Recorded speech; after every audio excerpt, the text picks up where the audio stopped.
The fluorescent lights of Greenville Grocery buzzed faintly, their cold illumination stretching across rows of neatly stocked shelves and aisles brimming with the quiet rhythm of everyday life.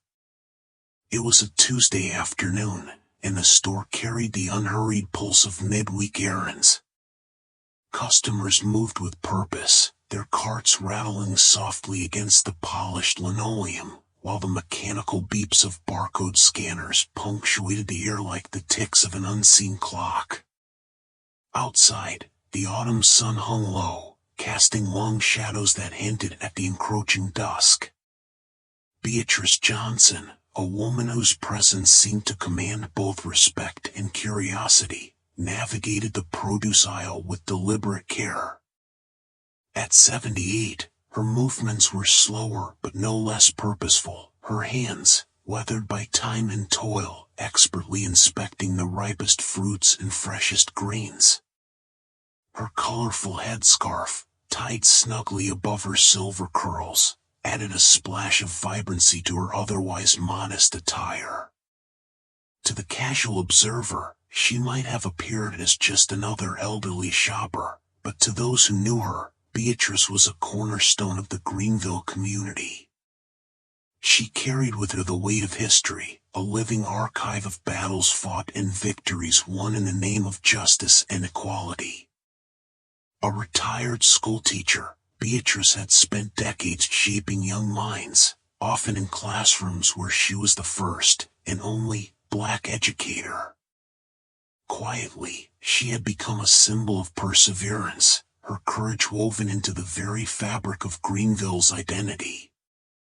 Yet, she never sought recognition for her contributions. Instead, she found joy in small, everyday acts, like this trip to the grocery store, where she could connect with neighbors and savor the simple pleasure of choosing her own ingredients for dinner. Unbeknownst to Beatrice, a different kind of presence had entered the store. Officers Mike Ransom and Steve Byers, new to the Greenville Police Department but already infamous for their heavy-handed tactics, strode through the automatic doors with an air of authority that bordered on arrogance. Their eyes, sharp and unyielding, swept across the store, not with the intent of protecting but with the practiced suspicion of men who saw threats where none existed. Their uniforms, crisp and imposing, seemed to amplify the tension that followed them like a shadow. As Beatrice placed a bundle of bananas into her cart, the officer's gaze fell on her. It was subtle at first, a lingering glance, a slight narrowing of the eyes, but it quickly escalated into something more pointed. Their movements became deliberate, their path through the store curving toward her like predators closing in on unsuspecting prey. The air seemed to shift, growing heavier, as if the walls of Greenville Grocery themselves could sense the brewing storm. Shoppers paused, their conversations faltering, as the officers approached Beatrice. There was no immediate cause for alarm, no raised voices or overt aggression, yet. But in the silence that stretched between the officers and their target, an unspoken tension crackled like static electricity. Beatrice, oblivious to the attention she had drawn, continued her shopping, her focus on the task at hand rather than the storm gathering at her back. What unfolded next would ripple far beyond the fluorescent lit aisles of this small-town grocery store. It would spark outrage, galvanize a community, and force Greenville and the nation to confront uncomfortable truths about power, prejudice, and the quiet strength of those who refuse to be broken. In this moment, however, the world remained suspended, balanced precariously on the edge of an encounter that would change everything. As the automatic doors sighed shut behind another unsuspecting customer, the stage was set. The fluorescent lights bore witness, their unfeeling glow illuminating the stark divide between justice and injustice, dignity and degradation. And in the heart of it all stood Beatrice Johnson, a woman who had already endured and overcome so much, about to face a challenge she neither sought nor deserved. The story unfolds in the sprawling realm of Vandrel, a land of jagged mountains, endless forests, and cities suspended in the sky by ancient magic. The air hums faintly with energy, remnants of a long-forgotten war between gods and mortals. The land is divided into 3 regions: the crystalline northern tundra, the sun-scorched southern deserts, and the verdant central plains where most of the population resides. Each region bears scars of the gods' wrath, from crumbling ruins to rivers that flow with shimmering, otherworldly light. At the heart of the tale is Kale, a brooding wanderer with a mysterious past. His left arm, forged from obsidian-like metal, pulses with faint blue light, a gift, or curse, from the gods. Haunted by fragmented memories of a family he cannot fully recall, Kale seeks answers about his origins and the source of his mechanical limb. He is joined by Lyra, a sharp-tongued thief from the floating city of Erin, who hides her insecurities behind a mask of confidence. Lyra is driven by a desperate need to prove her worth to the secretive guild that raised her. The third member of their group is Erin, a soft-spoken scholar from the desert city of Zouther. Erin's fascination with ancient texts has made her an expert in deciphering the cryptic language of the gods, but her quiet demeanor hides a fierce determination to uncover the truth behind her parents' mysterious disappearance. She forms a tentative bond with Kale, drawn to the strange energy emanating from his arm, while Lyra's brash nature often puts her at odds with the reserved scholar. The trio's journey begins in the shadow of the Whispering Peaks, where rumors of a god's relic have drawn adventurers and mercenaries alike. The peaks are treacherous, shrouded in perpetual mist that seems to whisper secrets to those who dare to listen. As they navigate the dangerous terrain, the group's clashing personalities begin to evolve into an uneasy camaraderie. Kale's stoic nature softens as he grows protective of his companions, while Lyra's bravado hides a growing fear of failure. Erin, meanwhile, starts to find her voice, her quiet intelligence becoming a guiding force. The world of Vandrel is alive with tension, as whispers of the gods' return stir unease among its inhabitants. The characters' motivations intertwine with the land's mysteries, creating a narrative rich in conflict and discovery. Each step forward reveals more about their pasts, their connections to one another, and the looming threat of forces beyond their comprehension. Their journey is not just one of survival, but of self-discovery and the forging of bonds that may hold the key to saving, or dooming, their fractured world. The officer's confrontation with Beatrice escalated when a young cashier, Sam, stepped in, questioning their behavior and drawing the attention of other shoppers. As tensions rose, a stranger in the crowd revealed shocking footage of the officers involved in prior misconduct, sparking outrage. The community, galvanized by the injustice, rallied behind Beatrice, igniting a movement that would ripple far beyond Greenville. Under the shadow of a sprawling, ancient city, 3 unlikely companions, Lena, a resourceful mechanic, Elias, a disillusioned scholar, and Marin, a daring smuggler, find themselves drawn together by a shared goal, uncovering the truth behind a mysterious artifact that has surfaced in the black market. Lena sees the artifact as a key to reviving her struggling workshop. Elias believes it holds answers to a long-lost civilization he has studied for years, and Marin views it as her ticket to freedom from a powerful crime syndicate. Their motivations clash, yet their fates intertwine. Their first challenge arises when the artifact is stolen during a chaotic auction. Pursuing the thief through the labyrinthine streets, they discover that a rival group, led by a cunning mercenary named Kale, is also after the artifact. The encounter forces them to work together, despite their mistrust. Lena's quick thinking saves them from an ambush, but tensions flare as Marin questions her loyalty, and Elias struggles to assert himself in the face of danger. As they regroup, the trio begins to uncover fragments of each other's pasts. Lena's determination stems from the loss of her family's legacy, while Marin's sharp edges hide a deep fear of betrayal. Elias, though brilliant, wrestles with self-doubt, having been dismissed by his academic peers. Their differences become both a source of conflict and a foundation for grudging respect. Each begins to see the strengths the others bring, though none are ready to fully trust.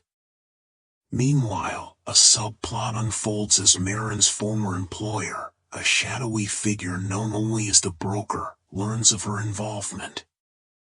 The broker dispatches enforcers to retrieve both Marin and the artifact, adding another layer of peril. This development forces Marin to reveal part of her past to the group, further complicating their fragile alliance. Lena and Elias must decide whether to risk aiding her or abandon her to save themselves. Their journey leads them to an underground network of tunnels rumored to hold clues about the artifact's origin. Here, they face their next obstacle, deciphering cryptic symbols while evading Kale's relentless pursuit. Elias's knowledge proves invaluable, but his hesitation nearly costs them when Kale's team corners them. Marin's quick reflexes and Lena's ingenuity save the day, though not without injury. As they escape deeper into the tunnels, the trio's dynamic begins to shift. Shared danger fosters a growing camaraderie, though unspoken doubts linger.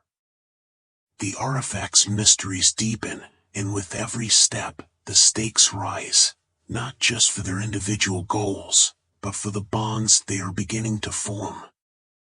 The morning air was thick with the hum of routine as Evelyn locked the door to her modest bookstore, preparing for another uneventful day. The streets bustled with the predictable rhythm of life, but an unmarked envelope wedged into her mailbox caught her eye. Its weight was unusual, the paper slightly worn, as though it had traveled far. Inside was a single photograph of a desolate cabin in the woods, accompanied by a cryptic note, "You're running out of time. Find it before they do." Her heart raced, the words igniting a flicker of dread she couldn't suppress. Evelyn's life had been carefully constructed around predictability, a shield against the chaos of her past. But this message shattered that fragile peace. She tried to dismiss it as a prank, yet the handwriting on the note was unmistakably her mother's, despite her having disappeared over a decade ago. The weight of unresolved questions pressed down on her, and the urgency of the message left no room for hesitation. Something was coming, and it was coming fast. Her first instinct was to call the police, but a sinking feeling told her they wouldn't take her seriously. Instead, she turned to her estranged brother, Daniel, who had always been a skeptic. His reaction was swift and dismissive, but when she showed him the photograph, his face paled. He recognized the cabin. It was a place they had been warned never to go as children, a place their mother had spoken of in hushed, fearful tones. Whatever lay there had haunted their family for years, and now it was calling them back. The urgency of the situation escalated when Evelyn noticed a black SUV parked across the street, its occupants watching her store with unnerving intensity. She felt the walls of her ordinary life closing in, the sense of being hunted growing stronger with every passing moment. Daniel's reluctance turned to resolve as he realized they were no longer safe. Whoever sent the note wasn't the only one interested in the cabin. The stakes were higher than they'd imagined. As night fell, Evelyn and Daniel packed hastily, their arguments about what to do drowned out by the weight of their shared fear. The photographs seemed to pulse with an unspoken demand, urging them to uncover the truth buried in their family's past. The siblings, once distant and fractured, were now bound by a shared mission, their lives upended by a mystery they couldn't ignore. The cabin was no longer just a place, it was a question they had to answer before it was too late. Their journey began under the cover of darkness, the photograph tucked safely in Evelyn's jacket pocket. The road ahead was uncertain, fraught with danger and the unknown. But the message had done its job. It had pulled them out of their stagnant lives and into a race against time. Whatever awaited them at the cabin would change everything, for better or worse. The air outside Greenville Grocery was crisp, carrying the faint scent of rain that had passed earlier in the day. Inside, the store's hum continued uninterrupted, but the tension that had entered with officers' ransom and buyers was palpable, even to those who hadn't yet noticed the source. Near the bakery section, a young mother, Clara Espinosa, balanced her toddler on her hip while scanning the shelves for bread. Her sharp eyes caught the officer's movement toward the checkout area. Clara, a local journalist who had recently written about increasing tensions between law enforcement and marginalized communities, instinctively reached for her phone, sensing something was amiss. Meanwhile, in the frozen foods aisle, Mallet Carter, a 19-year-old college student home for the semester, was restocking shelves as part of his part-time job. Malik, known for his quiet demeanor and sharp intellect, had been saving every penny for law school. He noticed the officers too, their heavy boots echoing against the linoleum. Something about their presence made him pause. He watched as they approached Beatrice Johnson, a woman he'd known from church, and felt an unease he couldn't quite place. At the same time, at the front of the store, the assistant manager, Priya Patel, was counting the cash in Register 3. Priya had immigrated to Greenville from Mumbai a decade ago and had worked her way up from a stock clerk to her current position. She was known for her no-nonsense attitude and her fierce loyalty to her staff and customers.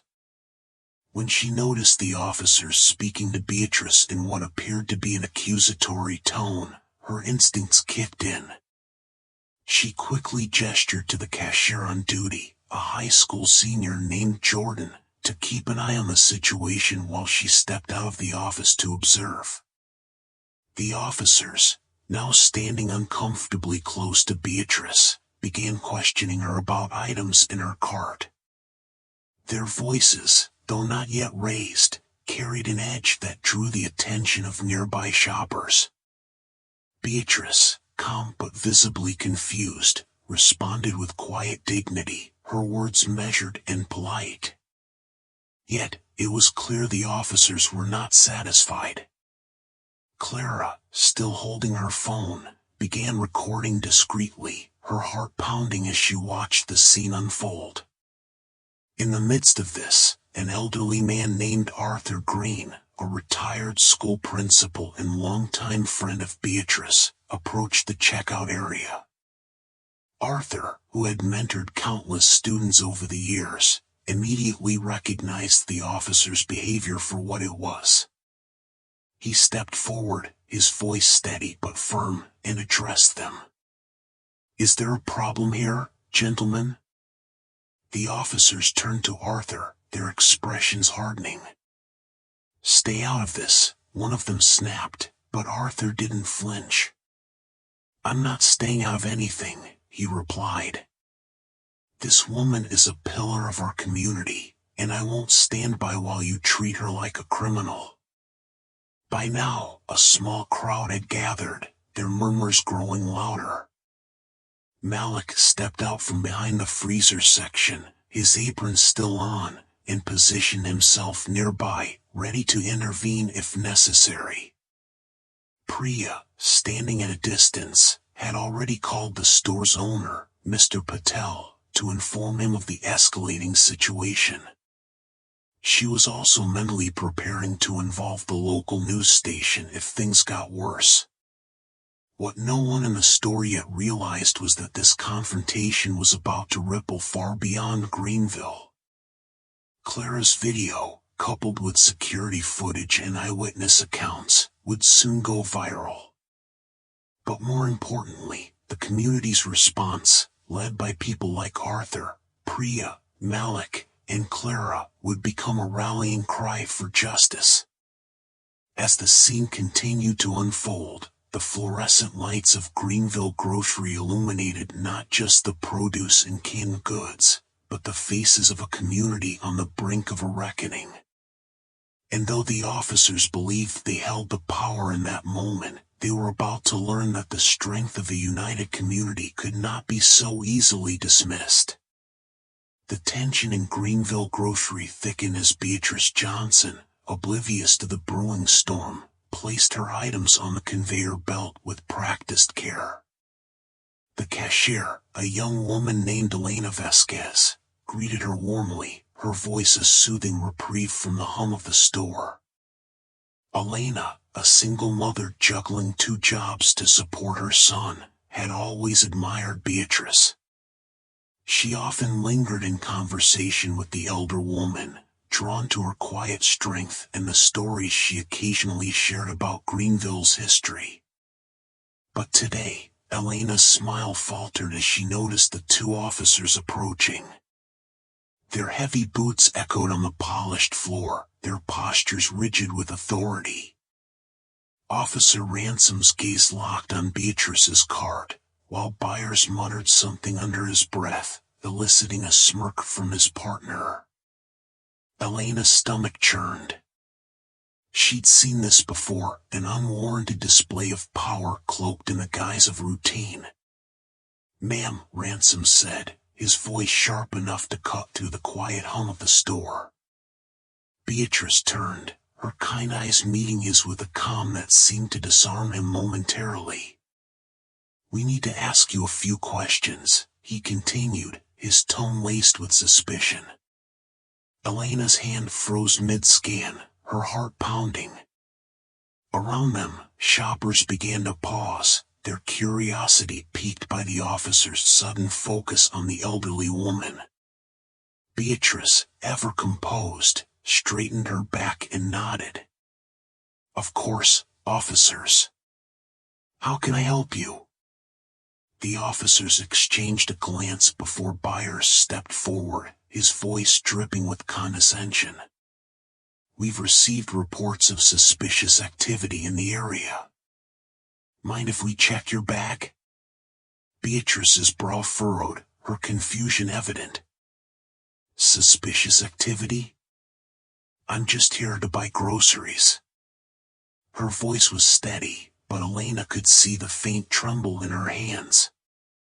The scene drew the attention of Marcus Hayes, a local high school teacher who had been browsing the cereal aisle. Marcus had long admired Beatrice, having grown up hearing stories of her courage and contributions to the community. He stepped closer, his phone discreetly recording, a quiet resolve settling over him. He wasn't about to let this go unnoticed. As the officers pressed their baseless accusations, the crowd grew. Whispers of disbelief and indignation rippled through the store. Among them was Jamal Rivers, a former student of Beatrice's, now a lawyer known for his fierce advocacy. He pushed through the gathering onlookers, his expression darkening as he assessed the situation. "Officers," Jamal interjected, his voice firm yet controlled. "What's the basis for this questioning? Mrs. Johnson is a respected member of this community."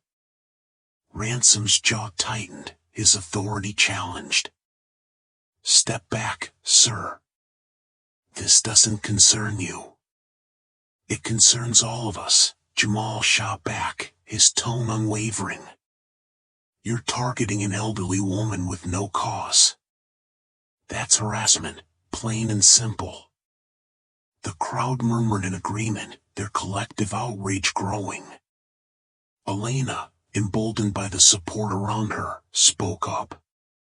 Johnson has been shopping here for years. She's never caused trouble. Beatrice, her dignity intact despite the officer's hostility, raised a hand to quiet the voices around her. I appreciate your concern, she said, her voice carrying a quiet strength. But I have nothing to hide. As Ransom reached for her bag, a voice rang out from the back of the crowd. Stop. It was Sarah Whitman, the store manager, her face flushed with anger. You have no right to treat one of our most loyal customers this way. Leave her alone, or I'll be calling your supervisor. The officers hesitated, the weight of the crowd's disapproval pressing down on them. Realizing they were outnumbered and outmatched, they exchanged a final glance before stepping back. We'll be watching, Ransom muttered, his tone a poor attempt at salvaging authority. As the officers retreated, the store erupted in applause. Beatrice, though shaken, offered a gracious smile to those who had stood by her. Marcus stopped recording, already planning to share the footage with local activists. Jamal placed a reassuring hand on Beatrice's shoulder, vowing to ensure accountability. But the incident was far from over. That evening, the video would go viral, sparking outrage not just in Greenville but across the nation. The community, galvanized by the injustice, would rally around Beatrice, demanding systemic change. And as the first ripples of this ordinary Tuesday spread, it became clear that the strength of the united community could challenge even the most entrenched prejudices. The soft hum of the fluorescent lights seemed to grow louder as tension gripped the air. Beatrice, unaware of the officer's gaze burning into her back, placed her bananas on the conveyor belt, her movements deliberate and unhurried. The young cashier, a high school student named Elena, greeted her with a warm smile, but her voice faltered as she noticed the two uniformed men approaching. The easy rhythm of the store began to falter, replaced by an uneasy silence that rippled through the shoppers. Officer Ransom's voice cut through the quiet like a blade, sharp and commanding. Ma'am, we need to ask you a few questions. Beatrice turned slowly, her kind eyes narrowing slightly as she took in the officers. Her posture straightened, a flicker of the strength that had carried her through decades of struggle surfacing. Of course, officers, she said evenly, her voice calm but firm. What seems to be the problem? The problem, it seemed, was fabricated.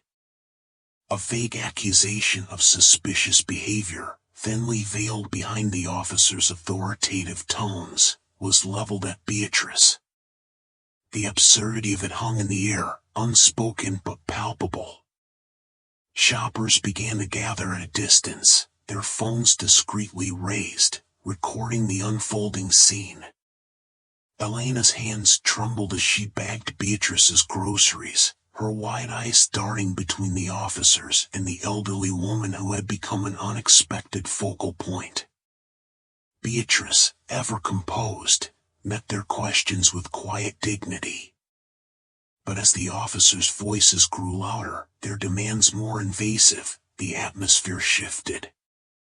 A young man in the bakery section stepped forward, his voice steady but resolute. She hasn't done anything wrong. Leave her alone. His words seemed to unlock something in the crowd, and murmurs of agreement began to swell. A mother clutching her toddler stepped closer, her expression defiant. An older man in a veteran's cap moved to stand beside Beatrice, his presence a silent declaration of solidarity. The officers, unaccustomed to being challenged, faltered for a moment. But their authority, fragile as it was, compelled them forward. One reached for Beatrice's arm, and the collective gasp of the crowd was almost deafening. Beatrice pulled back, her voice rising for the first time. "I've lived through worse than this," she said, her words cutting through the tension like a clarion call. "And I won't be intimidated." The confrontation escalated, but so did the crowd's resolve. Shoppers who had moments ago been strangers were now united, their voices rising in protest. Phones captured every second, ensuring that the truth of what was happening would not be silenced. The officers, now visibly uncomfortable, hesitated as the tide turned against them. It was clear they had underestimated the quiet strength of the woman before them and the power of the community rallying around her. As the scene reached its boiling point, the store manager emerged, his face pale but determined. He demanded the officers leave, citing the growing unrest and the mounting evidence against their actions. Reluctantly, they retreated, their departure met with a wave of applause and relief. But the damage had been done, and the seeds of something far greater had been sown. Beatrice, shaken but unbroken, stood amidst the crowd that now encircled her. Strangers offered words of support, their voices filled with admiration and outrage. Elena handed her the bagged groceries, her hands steady now, her eyes shining with respect. Beatrice thanked her softly, her gaze sweeping over the faces around her. The moment was heavy with unspoken promises. This was not the end, but the beginning. As Beatrice walked out of Greenville Grocery, her head held high, the videos of the encounter were already spreading online. Within hours, the story would ignite a movement, drawing attention far beyond the confines of the small town. And in the days to come, Beatrice's past, the sacrifices she had made, the battles she had fought, and the lives she had touched, would come to light, transforming her into a symbol of resilience and justice.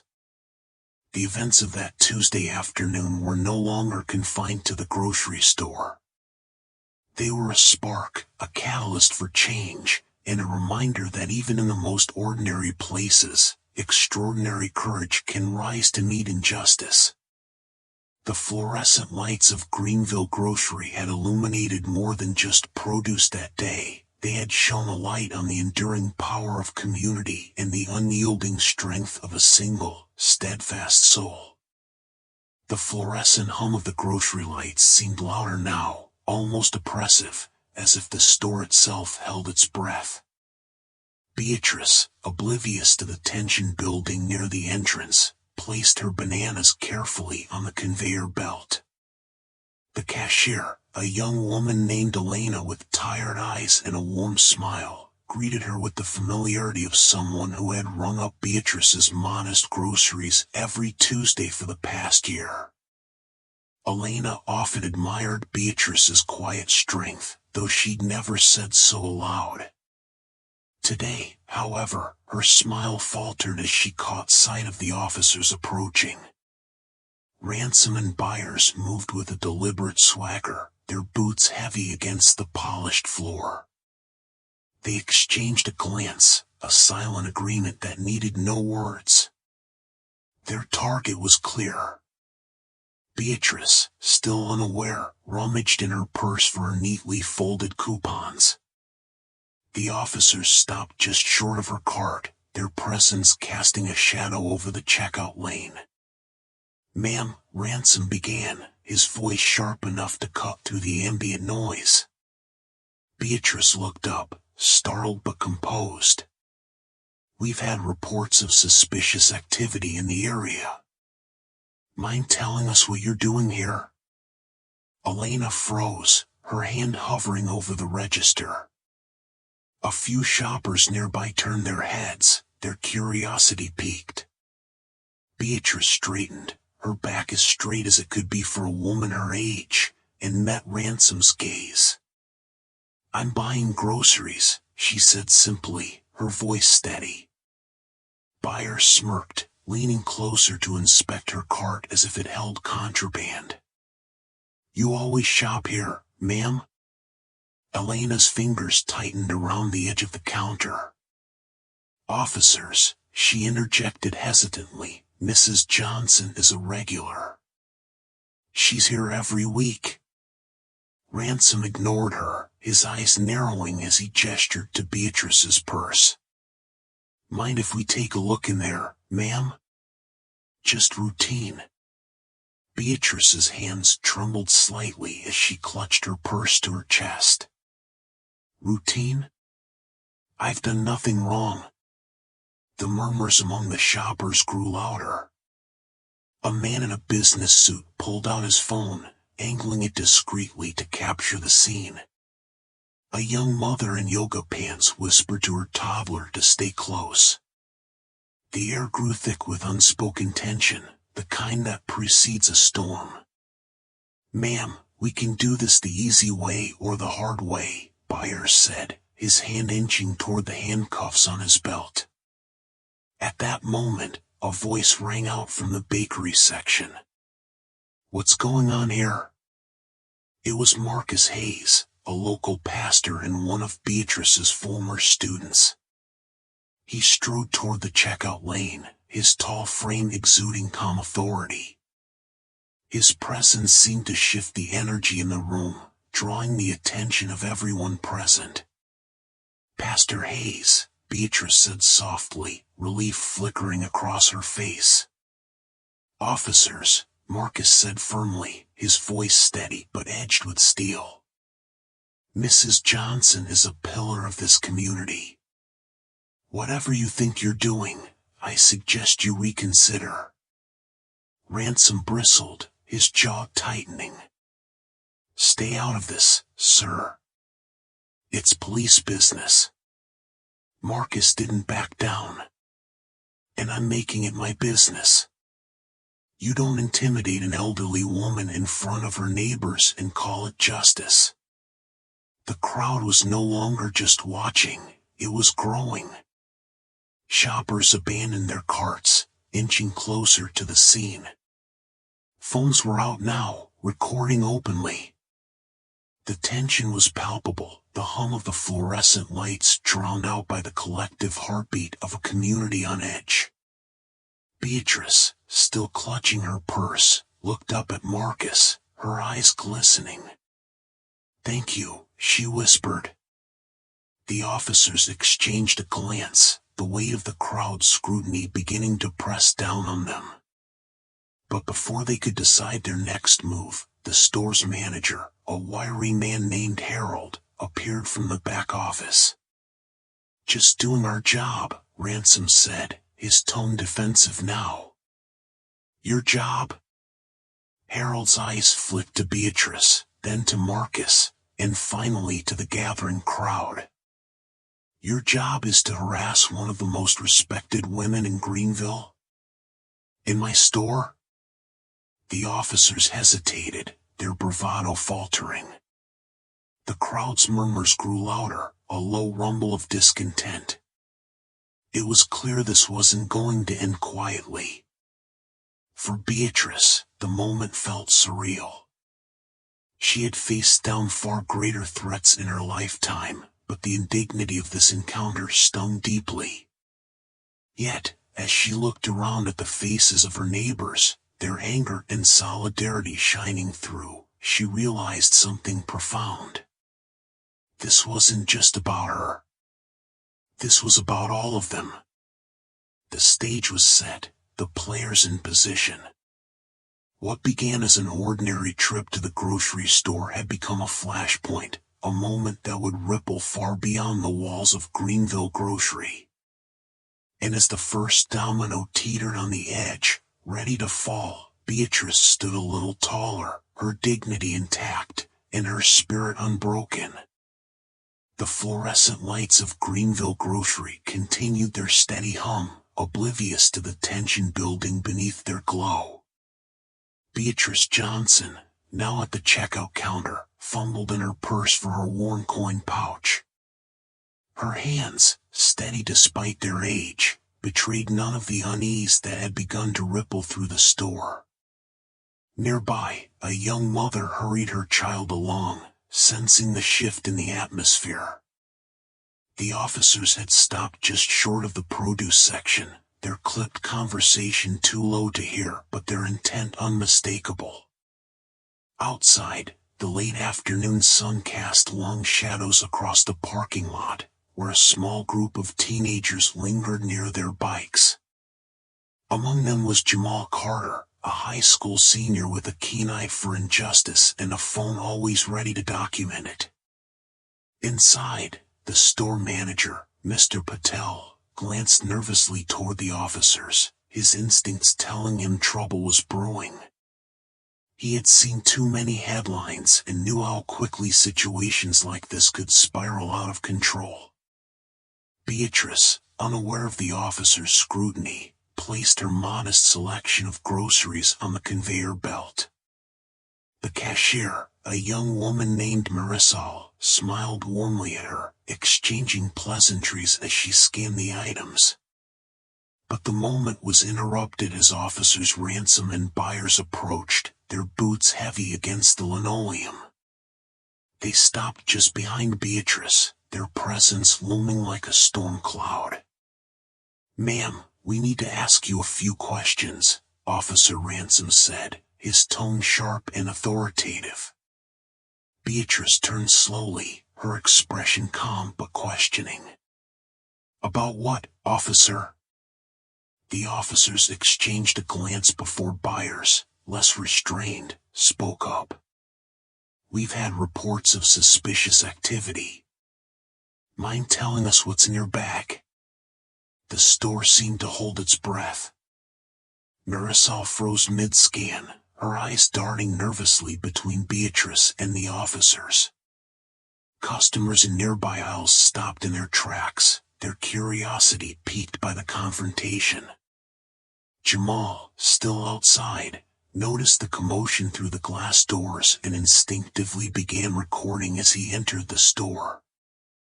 Beatrice, her dignity intact, opened her bag without hesitation. "You're welcome to look," she said, her voice calm but firm. The officers rifled through her belongings, their actions invasive and unnecessary. The contents, a library book, a small notebook, and a few personal items, revealed nothing remotely suspicious.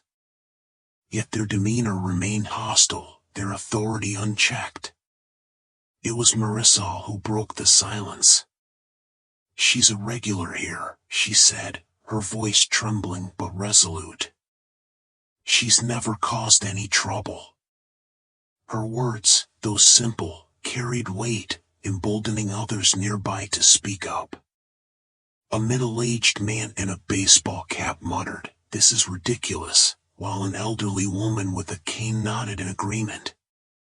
The murmurs grew louder, a chorus of discontent rising against the officer's actions. The tension reached its peak when Jamal stepped forward, his phone held high. "Everyone's watching," he said, his voice clear and unwavering. "You can't treat people like this and expect no one to notice." The officers hesitated, their confidence faltering under the weight of the collective gaze. It was a moment of reckoning, the kind that demanded accountability and exposed the fragility of unchecked power. As the confrontation unfolded, Mr. Patel made a quiet call to the local community leader, Reverend Harris, who had long been a voice for justice in Greenville. Within minutes, word spread, and people began gathering outside the store. What had started as a quiet afternoon was now a flashpoint, a moment that would ripple far beyond the confines of Greenville Grocery. Beatrice stood her ground, her composure unshaken. She had faced far greater challenges in her life, and this was no different. But what she couldn't have anticipated was how her quiet strength would galvanize a community, turning an ordinary trip to the grocery store into a defining moment of resistance and unity. The fluorescent lights of Greenville Grocery bore witness to a confrontation that would ripple far beyond its aisles. As Beatrice Johnson stood calmly at the checkout counter, the officers approached, their voices sharp and accusatory. They claimed she matched the description of a shoplifter, their tone dripping with condescension. The shoppers around her froze, their disbelief quickly giving way to outrage as the scene unfolded. Beatrice, her voice steady despite the humiliation, asked for the manager and refused to be intimidated. Her quiet dignity in the face of such blatant injustice was a stark contrast to the officers' escalating aggression. It was then that a young woman named Maya, a local teacher and one of Beatrice's former students, stepped forward. With her phone recording, Maya demanded accountability, her voice trembling but resolute. Other shoppers joined in, forming a protective circle around Beatrice. The officers, realizing they were being filmed, hesitated, their authority crumbling under the weight of the community's solidarity. The store manager arrived, confirming that Beatrice had been a loyal customer for decades and had done nothing wrong. The officers, now visibly uncomfortable, retreated, but the damage was done. The incident went viral overnight, sparking outrage across Greenville and beyond. The footage highlighted not just the mistreatment of an elderly woman but the systemic issues that allowed such behavior to persist. Beatrice, initially reluctant to step into the spotlight, agreed to speak out after encouragement from Maya and others. Her story became the catalyst for protests, town hall meetings, and demands for police reform. The community rallied behind her, with neighbors organizing marches and local leaders pushing for accountability. In the weeks that followed, officers Ransom and Byers were suspended pending investigation. Their actions were condemned by the Greenville Police Department, which pledged to implement mandatory bias training and establish a civilian oversight board. Maya, inspired by Beatrice's courage, became a leading voice for change, organizing educational workshops and advocating for systemic reform. Beatrice, though reluctant to be seen as a hero, continued to inspire, her quiet strength reminding everyone of the power of resilience and unity. The confrontation at Greenville Grocery became a turning point for the town, a moment when ordinary people stood together to demand justice. It was a reminder that even in the face of prejudice, dignity and collective action could prevail. As Beatrice returned to her routine, her life forever intertwined with the town's renewed sense of purpose, she left behind a legacy of courage and a community transformed. Let this story serve as a call to action. Stand up against injustice, no matter how small the act may seem. Change begins with each of us, and together, we can build a world where dignity and respect are not privileges but rights. The aftermath of that fateful Tuesday at Greenville Grocery rippled far beyond the store's walls. The footage of Beatrice Johnson's unjust treatment spread like wildfire, igniting outrage across the nation. In a matter of days, protests filled the streets of Greenville, led by a coalition of young activists and longtime community leaders who had once marched alongside Beatrice in her youth. The town, once a quiet corner of the South, became a focal point for a renewed civil rights movement. Beatrice, initially reluctant to step into the spotlight, found herself at the heart of the cause. Her humility and grace, even in the face of humiliation, inspired people across generational lines. She spoke sparingly but powerfully, reminding the world that dignity is not something to be granted or taken away by others. It is inherent. Her words, delivered with the quiet strength of someone who had lived through the worst of humanity and still found hope, became a rallying cry. We rise, not in anger, but in resolve. The officers, Ransom and Byers, were swiftly suspended pending investigation, and their actions prompted a deeper examination of systemic issues within the Greenville Police Department. Their behavior was not an isolated incident, but a symptom of a larger problem that could no longer be ignored. The town council, under immense public pressure, established a citizen oversight board and implemented mandatory bias training for all officers. It was a small but significant step toward accountability. For Beatrice, the events marked both a painful reminder of battles she thought were long behind her and a bittersweet validation of her life's work. The scholarship she had quietly funded for years became a public initiative, with donations pouring in from across the country. The program was renamed the Beatrice Johnson Legacy Fund, ensuring that her commitment to education and equality would endure. The younger generation, galvanized by Beatrice's story, carried the torch forward.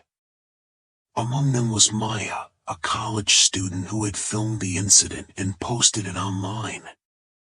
Maya emerged as a leader in the movement, her passion for justice echoing the very principles Beatrice had fought for decades earlier. Beatrice saw in Maya the future she had always dreamed of, a future where the fight for equality would not rest on the shoulders of the few but be embraced by the many. As the months passed, life in Greenville slowly returned to its rhythms, but the town was forever changed. The grocery store, once an unremarkable backdrop, became a symbol of the power of collective action. A mural was painted on its outer wall, depicting Beatrice with her headscarf and kind eyes, surrounded by scenes of unity and progress. Beneath it, the words, "Dignity is our foundation. Justice is our promise." Beatrice continued her quiet life, tending to her garden and volunteering at the local library. Yet, she carried with her the knowledge that her story had sparked something far greater than herself. It was a reminder that even the smallest acts, buying groceries, standing firm in the face of injustice, could ripple outward in ways no one could predict. As the sun set over Greenville one evening, Beatrice sat on her porch, the faint hum of cicadas in the air. She watched as children played in the street, their laughter a melody of hope. In her heart, she knew that the fight was far from over, but she also knew this: the seeds of change had been planted, and they would grow. The community had proven it could rise together, and that was a legacy worth leaving behind. Let this story remind us all that justice begins with us. Stand up, speak out, and refuse to let prejudice go unchallenged. Change is not inevitable, it is made, one voice, one action, one moment at a time.